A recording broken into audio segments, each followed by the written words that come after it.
Hola, ¿qué tal amigos de YouTube? Nuevamente con todos ustedes Karen Suárez. ¡Mua! Les envío un beso, un abrazo gigante y les doy la bienvenida a este nuevo Domingo Financiero.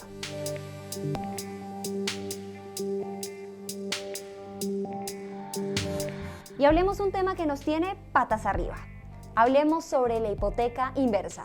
Un tema que había que tocarlo en este canal, que busca ser un sitio de información y de consulta para todas aquellas personas que estén interesadas en conocer más sobre los temas económicos de actualidad y por supuesto para que puedan tomar decisiones informadas.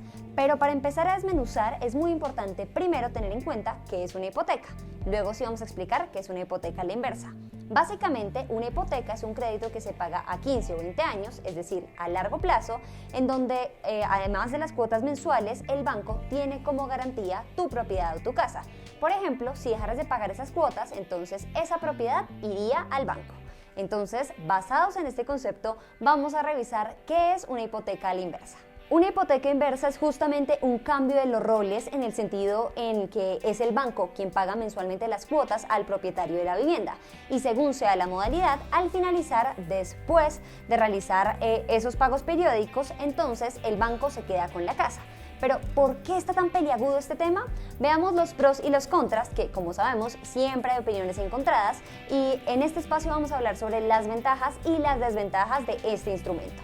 Veamos primero las ventajas. Por un lado, como seguramente muchos de nosotros sabemos, una casa es un activo que es muy poco líquido. Esto quiere decir que es difícil que se vuelva dinero de manera rápida. Entonces, lo que se lograría con esta medida es que esa vivienda dé unos pagos periódicos sin necesidad de arrendarla. Ya sabemos que el arrendamiento es uno de los negocios más conocidos y populares de la finca raíz. Con esta medida se lograría que sin necesidad de realizar eso, la casa empiece a dar unos pagos periódicos para su propietario.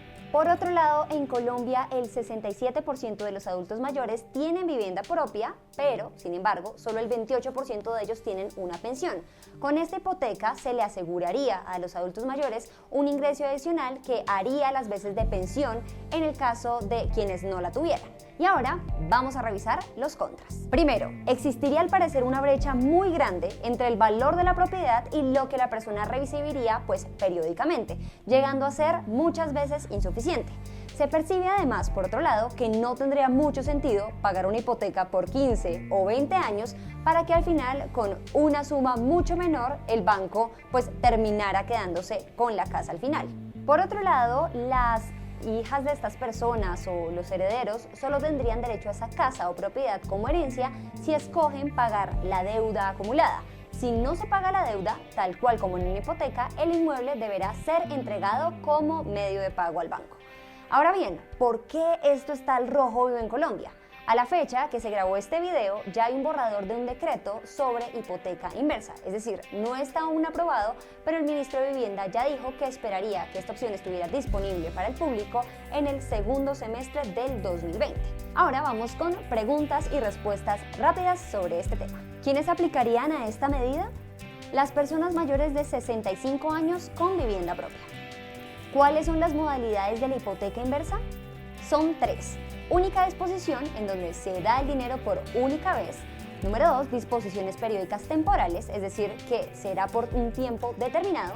Y número 3, disposiciones periódicas vitalicias, donde se entregará mes a mes hasta el fallecimiento de la persona un pago por esa cuota. ¿Esta medida es obligatoria? Esta es una medida voluntaria, no es obligatoria. ¿Cómo se calcularía el ingreso de esas cuotas para las personas que estén interesadas en tomar esta medida? Lo primero es evaluar la vivienda, es decir, se hace un estudio para saber cuánto vale. Este avalúo se renovará cada 5 años para tener en cuenta la valorización del inmueble.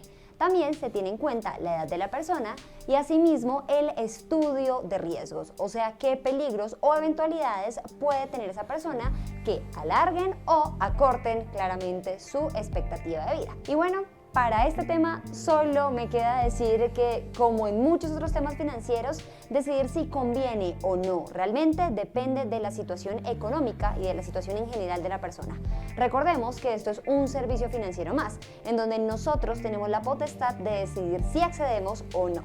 Lo que funciona para una persona muchas veces puede que no funcione para otra. Y es por eso que la información y educación financiera que se difunde es tan importante, porque nos permite recopilar esas opciones, esa información, evaluarlas y sobre todo tomar acción en lo que para nosotros sea conveniente particularmente. Hasta aquí este video de Domingo Financiero. Si les gustó, no olviden dejarme su like, su comentario en la parte de abajo y por supuesto suscribirse a este canal, que está diseñado para seres humanos más humanos y felices. ¡Mua! Se despide de Colombia Karen Suárez, les envío un beso, un abrazo gigante y nos vemos en un próximo video. ¡Chao!